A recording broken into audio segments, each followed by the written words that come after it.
Bienvenidos. La pregunta que nos ha reunido el día de hoy es saber si es suficiente condenar a la persona responsable de un delito si la víctima continúa soportando sus consecuencias. Nuestro grupo está formado por Verónica, quienes habla, Emily, Carolina y Norley. En este video analizaremos la reparación integral desde cuatro perspectivas: los daños materiales, los daños inmateriales, las medidas simbólicas y la reparación frente a violaciones de los derechos humanos. Nuestro punto de partida es que la justicia penal no debe limitarse a imponer una pena, sino que también debe reconocer a la víctima, reparar los daños sufridos y evitar que estos hechos se vuelvan a repetir. La reparación integral por daños materiales. Voy a explicar ¿a qué se debe esto? El artículo 78 del COIP reconoce la restitución y la indemnización como mecanismos de reparación integral, los cuales deben responder a las consecuencias económicas que produjo la infracción. Los daños materiales son aquellas consecuencias económicas que pueden demostrarse y valorarse en dinero. Comprenden, por ejemplo, la pérdida o destrucción de bienes, los gastos médicos, los ingresos que la víctima dejó de recibir y cualquier otra consecuencia económica que tenga relación directamente con el delito. La reparación no consiste simplemente en fijar una cantidad arbitraria. El juez debe identificar qué perdió realmente la víctima, comprobar el vínculo entre el delito y el perjuicio y ordenar una medida proporcional. Entre las respuestas posibles se encuentra la devolución del bien, su reparación, el pago de los gastos realizados y la indemnización por los ingresos perdidos. Pensemos que una persona que utiliza una motocicleta para trabajar y que durante un robo sufre lesiones y pierde el vehículo, la reparación adecuada no debería cubrir solamente el precio de la motocicleta. También debería considerar los gastos médicos, los días en que esta persona no pudo trabajar, los ingresos que dejó de obtener durante su recuperación. Aquí es donde aparece un problema importante. Una sentencia puede reconocer correctamente el daño, pero si la indemnización nunca se paga, la reparación queda solamente en papel. Por eso es que el verdadero reto del sistema de justicia no es solamente ordenar la reparación, sino asegurar su cumplimiento efectivo. Sin embargo, no todas las consecuencias de un delito pueden medirse mediante facturas o valores económicos. Emily explicará qué sucede con los daños emocionales, morales y psicológicos. Bueno, por otra parte también tenemos este tema de reparación integral por daños inmateriales. Según el artículo 78 del COIP, la reparación también comprende la rehabilitación, las medidas de satisfacción y las garantías de no repetición. Estos daños inmateriales afectan aspectos que no se pueden calcular completamente en dinero, sino como la dignidad, la tranquilidad, la reputación, la salud mental, emocional y el proyecto de vida de la víctima. Pueden manifestarse mediante el miedo, la ansiedad, depresión, aislamiento social o inclusive en la pérdida de oportunidades personales, educativas y laborales. Aunque estos daños no tengan un precio exacto, esto no significa que no se puede ni deban reparar. La reparación puede incluir atención médica y psicológica, servicios sociales, compensación económica, medidas de satisfacción y garantías de no repetición. Estas medidas deben adaptarse a las necesidades reales de cada víctima. Por ejemplo, un estudiante que sufre una agresión puede abandonar sus estudios por temor, necesitar terapia psicológica y perder oportunidades académicas. En ese caso, entregar únicamente una suma de dinero sería insuficiente.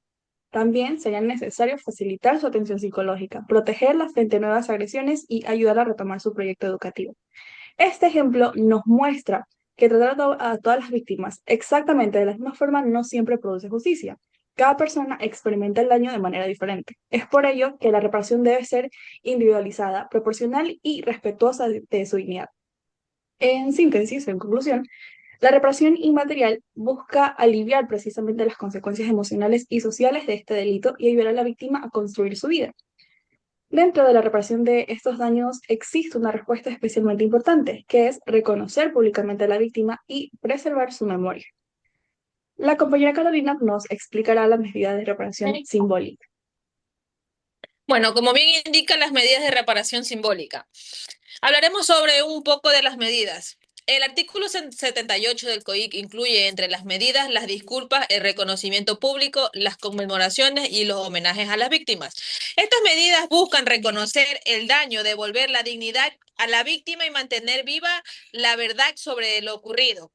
No se traduce necesariamente en una entrega de dinero. Entre estas medidas se encuentra una disculpa pública, un homenaje, una placa en memoria de las víctimas. La duplicación de una sentencia a un acto conmemoratorio.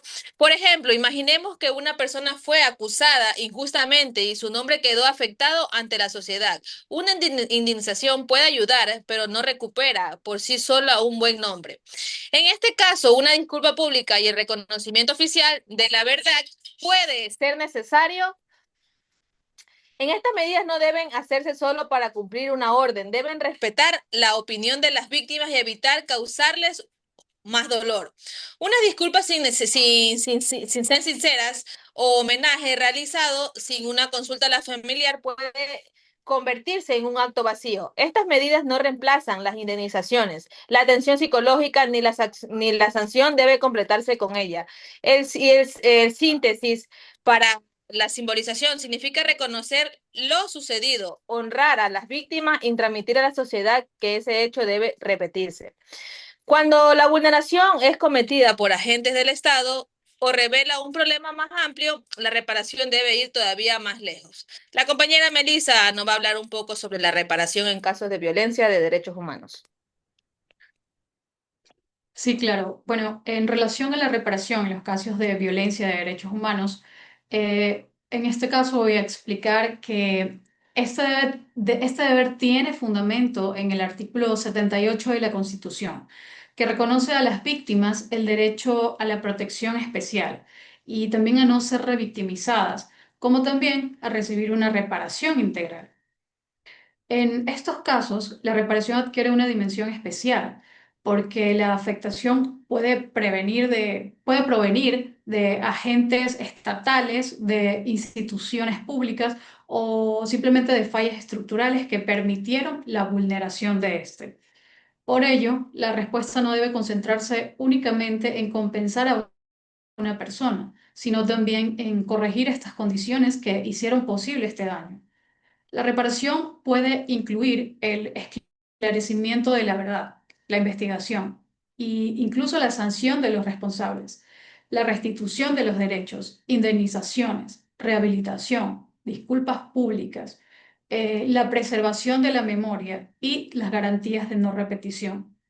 Además, debe considerar tanto a las víctimas directas como a sus familiares y también a las comunidades cuando hayan sufrido consecuencias.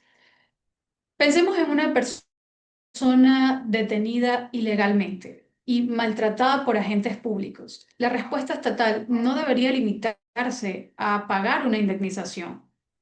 También tendría que investigar los hechos, sancionar a los responsables y lograr brindar una atención médica y psicológica.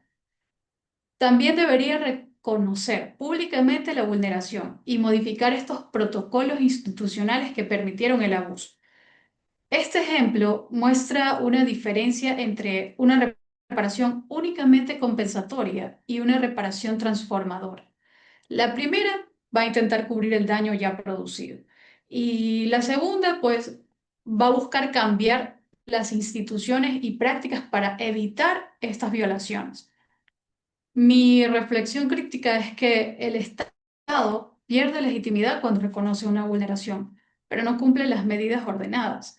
La reparación solo es integral cuando es oportuno, efectiva y también capaz de producir estos cambios reales para las víctimas y para la sociedad.